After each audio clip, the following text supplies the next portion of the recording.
안녕하십니까, 위드윙 피부과의 고원장입니다. 오늘은 스칼트라, 그리고 올리비아, 주베르, 에스테필 등을 포함하는 폴리락틱 애시드의 사용법과 원리에 대해서 좀 설명을 하겠습니다.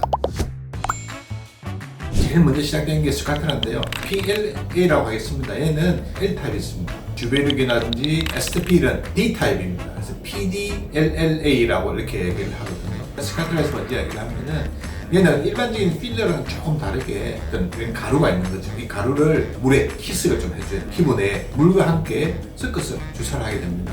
몇 시간이나 하루 지나게 되면 물, 그리고 마취제 같은 경우에는 빨리 흡수가 되고 스칼트라 가루가 피부 안에 지방층이라든지 남아있겠죠. 얘들이 어떤 역할을 하냐, 이물 반응을 일으키는 겁니다. 이물 반응을 일으킨다는 것은 스칼트라 가루 주위로 피부에 막을 형성하는 거거든요. 이 피부 막이 대부분 콜라겐으로 구성되어 있습니다. 콜라겐을 자극하는 약물, 이렇게 얘기를 하죠. 그래서 뭐 피부도 팽팽해지고 볼륨도 생기는 거고요.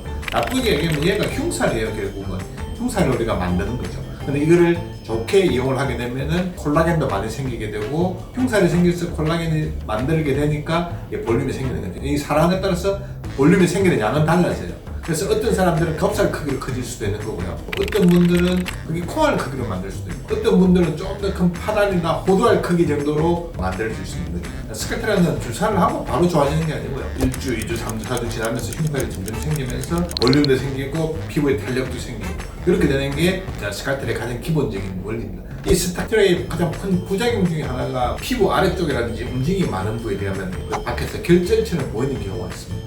이런 것들 때문에 피부에 아주 얇게 좀 놓기도 어려운 부위도 있고, 피부가 아주 얇은 부위에 놓기 어려운 부위에 대해서 좀 깊은 쪽에 들어있는 것을 권유를 했죠. 이제 사람들이 이제 우리 치료를 하다 보니까 점점 피부 얕은 쪽, 피부 쪽에다가 주사를 하고 싶은 욕망이 생기는 거죠. 그래서 스칼트라를 유사하게 만든 제품들이 에스테필, 주베르기죠. 주베르기라든지 에스테필은 D타입이기 때문에 특징이 좀 다릅니다. L타입, 스칼트라는 뭘로 치면 화강암 같은 거죠. 안에 단단하고 각이 많이 지은 거죠. 그래서 좀 더 오래 지속되고 피부에 자극도 많이 줘서 콜라겐이 훨씬 많이 생겨요. 그래서 볼륨 효과라든지 탄력 효과는 얘가 훨씬 좋은 반면에 너무 얕은 부위라든지 표시가 나는 부위에 주의를 하게 되면은 부작용이 생길 수 있는 거예요. 근데 D타입은 돌로 치면 현무암, 안에 구멍이 숭숭숭 있고 스펀지 돌 같은 이런 느낌이죠. 그래서 얘는 우리 몸에서 빨리 녹기도 하고 자극도 훨씬 덜해요. 콜라겐이 형성되는 병이 좀 덜한 반면에 얘는 피부라든지 얕은 층에 주사를 해도 좀 안전하다는 거죠.